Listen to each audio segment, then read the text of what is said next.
नमस्कार. माझ्या मराठी यूट्यूब चॅनलमध्ये परत एकदा आपलं सगळ्यांचं स्वागत आहे. चॅनलचं नाव सगळ्यांनाच माहीत झालेलं आहे, मनाशी हितगुज. मनाशी हितगुज करता करता मी तुम्हाला जरा एक वेगळी पण फेरी करून आणते. आपल्या घरामधली म्हणा, संसारातली म्हणा. तसंच आता परवा आषाढी एकादशी झाली, मोठी एकादशी आपण तिला म्हणतो. त्यानिमित्ताने विस्मरणात गेलेल्या पदार्थांमधलं एक मी तुम्हाला पदार्थ सांगणार आहे, साबुदाण्याचे लाडू. बऱ्याच लोकांना ते माहीत असतील, पण आता आजकाल इतकं किचकट काम वाटतं म्हणून कुणी करायला जात नाही. की एक तर साबुदाणा, आणि तो म्हणजे जरा लोक काही काही घाबरूनच असतात साबुदाण्याशी, कारण त्याच्यामध्ये स्टार्च भरपूर असतो. पण तो लहान मुलांना खूप पौष्टिक असतो.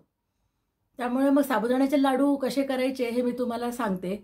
सोपे आहेत, अगदी काहीही कठीण नाही. आजकालची तरुण पिढीसुद्धा ताबडतोब ते 10-15 मिनिटात ते लाडू करू शकतो. आणि त्यात मुख्य म्हणजे भीती अशी बिघडायची चान्सच नाही आहे. ती रेसिपी इतकी सोपी आहे. काय, साबुदाणा पाकिटातनं फोडायचा आणि कढईत टाकायचा आणि मंद आचेवरती भाजायचा तो. मग ते हळूहळू असे ना पॉपकॉर्नसारखे साबुदाणे थोडे थोडे फुलतात आणि त्याचा कलर असा चुन्यासारखा पांढरा स्वच्छ होतो. किंवा खडू असतो आपला, तसा खडूसारखा पांढरा शुभ्र होतो तो साबुदाणा. एक एक साबुदाणा आधी थोडा ट्रान्सपरंट असतो ना, तो सगळा व्हाईट होऊन जातो, एकदम ब्राईट मिल्की व्हाईट होतो. आणि मग तो गॅस बंद करायचा आणि मग तो साबुदाणा थोडा थंड झाला की मिक्सरवरून त्याची पावडर करायची. 1-2 वेळा चाळावं लागतं, कारण रवाळ होतं ते. आपल्या गिरणीसारखं एकजीव पीठ होत नाही, थोडं रवाळ पीठ राहतं, पण चालतं. आणि मग नंतर थोडी पिठी साखर, म्हणजे पिठाच्या अर्धीच साखर घेतली तरीसुद्धा ती जास्त गोड होते बघा. इतकी म्हणजे साबुदाण्याची कला किंवा किमया म्हणा तुम्ही. आणि मग साबुदाण्याचं पीठ करून घेतलं की त्याच मिक्सरच्या भांड्यात तुम्ही थोडी साखर करून घ्यायची बारीक, त्यातच 2-3 विलायचीचे दाणे टाकायचे आणि बारीक करून घ्यायचे. आणि मग तूप थोडं एका भांड्यामध्ये गरम करून त्याला लागत लागत तसं सगळं मिक्स करून त्याचे लाडू वळायचे. लाडूचा फोटो मी तुम्हाला टाकतेच आहे, बघा तुम्ही. ते लाडू किती सुंदर दिसायला, आणि मुलांनाही आकर्षित वाटतं. व्हाईट लाडू म्हणून ते सगळे अगदी त्यांना खूपच उत्सुकता वाटते की इतके व्हाईट ते कशाने झाले. जर गाईचं तूप असेल तर थोडासा त्याला पिवळसर रंग येतो, पण जर म्हशीचं तूप वापरलं तर पांढरे शुभ्र, म्हणजे अगदी व्हाईटच दिसतात ते लाडू. कसं वाटतं हे साबुदाण्याचे लाडू तुम्हाला? करून बघा आणि मग मला सांगा. तसंच यावेळेसची विशेष म्हणजे आषाढी एकादशी जी आम्ही केली, त्यात आम्ही जास्त साबुदाणा, म्हणजे हा लाडू जो करून ठेवला 2 दिवस आधी करून ठेवला, पण एकादशीच्या दिवशी आम्ही अगदी साबुदाणा टाळला, म्हणजे पूर्ण टाळला. सकाळी भगर आमटी आणि रातळाचा शिरा केला होता, आणि दुपारी मग ते म्हणजे 12-1 तर त्याचंच झाले आम्हाला. त्यामुळे तेच आमचं जेवण आणि तोच आमचा नाश्ता झाला, जसा भगर आमटी आणि रताळूचा शिरा.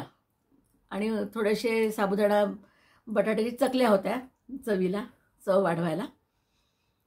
आणि मग आमटी छान चवदार असली की भगर खायला खूपच आनंद वाटतो. सगळ्यांनाच आवडते ती. चमचमीत आमटी तयार केली तर भगर चांगलीच लागते.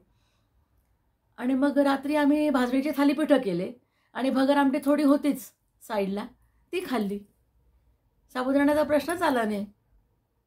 म्हणजे बिना साबुदाण्याची एकादशी आम्ही केली, असं मला आनंदाने सांगावंसं वाटतंय. कारण आम्ही डायबिटीसवाल्यांना साबुदाणा जरा मनाच करतात डॉक्टर लोक. साबुदाणा आणि बटाटा, तर बटाटा पण वापरला नाही. साबुदाण्याची खिचडी केली तर साबुदाणा लागतोच, बटाटा लागतोच. आणि बटाट्याचे साबुदाणा वडे जरी म्हटले तरी बटाटा आणि साबुदाणा लागतोच त्याला. मग हे दोन्ही पदार्थ आम्ही अवॉइड केले त्या दिवशी एकादशीला. कारण आपल्या चतुर्थीला म्हणा, इतर उपासाला, शनिवारी, विकेंडला हे पदार्थ होतच राहतात. साबुदाणा वडा आणि साबुदाणा खिचडी आमच्या नातवाला पण खूप आवडते, त्यामुळे टिफिनमध्ये द्यायला सारखी आम्ही साबुदाणा खिचडी करत असतो. मग एकादशीला आम्ही ती टाळली. म्हणजे यावेळेसची आषाढी एकादशी आमची बिना साबुदाणा बटाटा झाली, हे आम्हाला अगदी आनंदाने सांगावंसं वाटतं. मंडळी, कसं वाटलं माझं बोलणं? साबुदाणा लाडू तुम्ही नक्की करून बघा, तुम्हाला आवडतील सगळ्यांना. दिसायला पण सुंदर दिसतात आणि चवीला तर एकदमच छान लागतात. आणि थोडा साबुदाण्याची चव कळते, पण उपासाला चालतातच ते. आणि त्यात तेल तूप कमी असतं, मसाला पण नसतोच काही. त्यामुळे एक साबुदाणा लाडू खाल्ला व्यवस्थित आपल्याला पोट भरतं. लहान मुलांना पण पौष्टिक होतं. करून बघा आणि मला सांगा. साबुदाण्याचे व्हाईट लाडू. नमस्कार.